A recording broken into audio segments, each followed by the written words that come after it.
Bonjour et bienvenue sur Ecomap, l'échographie pratique, facile et utile du médecin généraliste. Aujourd'hui, on parle d'urologie, on parle de prostate, on parle d'un truc super intéressant à faire en pratique, facile, qui s'appelle l'index de protrusion prostatique. Et je vais vous apprendre en fait comment on fait, comment on le mesure facilement avec une petite astuce que j'ai mis au point. Voilà, donc regardez bien la vidéo jusqu'au bout parce qu'à la fin de la vidéo, on va faire un petit rappel sur les grades de l'index de protrusion prostatique. Comme ça, vous pourrez tout de suite les grader dans vos comptes rendus. Vous saurez exactement où est-ce que vous en êtes. Allez, c'est parti. Comme d'habitude, mettez-moi un like, abonnez-vous à la chaîne, mettez-moi un commentaire. Les commentaires, c'est vraiment ce qui me fait le plus plaisir au final quand je vois vos beaux commentaires vraiment à chaque fois et je vous réponds systématiquement. Sur Facebook, c'est la même chose. Vous mettez un like, vous mettez un petit commentaire, c'est pareil.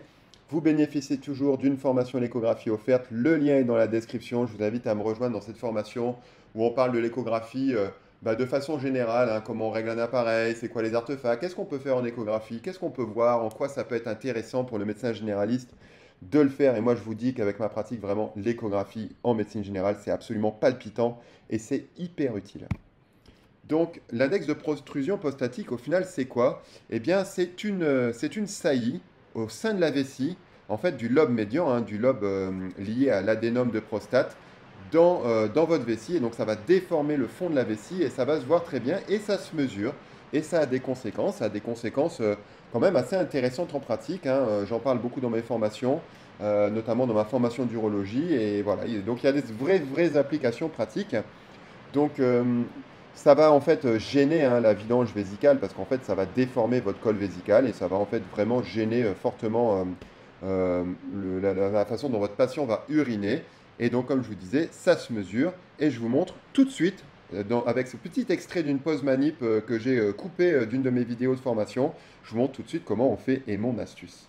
Alors, pour mesurer l'index de protrusion prostatique, il faut repasser en sagittal. Donc, vous allez tourner autour de votre prostate.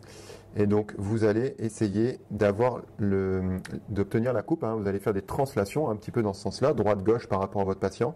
Et vous allez essayer d'obtenir l'endroit où, ici, hein, donc cette partie adénomateuse, va sortir le plus, va bomber le plus dans la vessie. Donc voilà ici, là, la protrusion n'est pas très importante, on va la mesurer ensemble. Alors, comment la mesurer efficacement? Il y a une petite astuce, c'est pas compliqué. Vous allez prendre votre caliper et vous allez en fait tracer le fond de votre vessie avec le caliper. Donc ça va prendre une sorte de fausse mesure qui n'a absolument aucun intérêt, hein. Donc cette mesure-là, on s'en occupe pas du tout. En fait, c'est juste, vous allez utiliser donc la ligne tracée par votre caliper pour repérer en fait le fond de la vessie. Et ensuite, vous allez mesurer au plus large, à la partie la plus importante, la distance qui va exister entre la prostate et cette ligne imaginaire que vous venez de tracer. Donc vous voyez ici qu'on a 5,98 mm, donc on va dire 6 mm.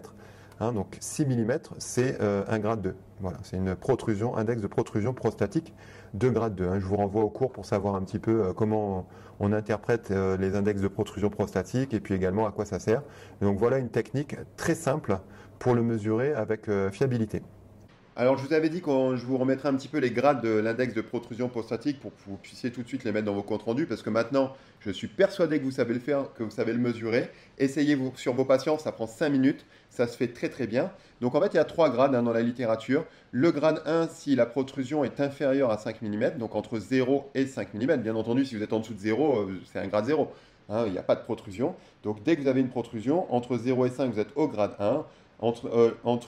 Du coup 5 et 10, vous serez en grade 2 et au-delà de 10 mm, en fait, on est en grade 3 et c'est là que les soucis pour le patient commencent vraiment de façon très importante.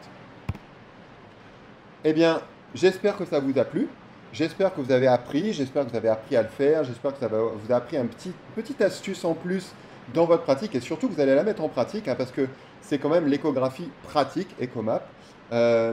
Comme d'habitude, un like, abonnez-vous, mettez-moi un commentaire, ça me fait hyper plaisir de vous lire. Sur Facebook, c'est la même chose, un like, un commentaire, c'est toujours les mêmes conseils et les mêmes demandes que je vous fais, ça m'encourage, ça maintient ma motivation. Votre formation à l'échographie est offerte, le lien est dans la description comme d'habitude. J'espère vraiment que vous allez la suivre et que ça va vous apporter. N'hésitez pas à me dire comment ça se passe, comment vous trouvez cette formation, est-ce que vous feriez des modifications.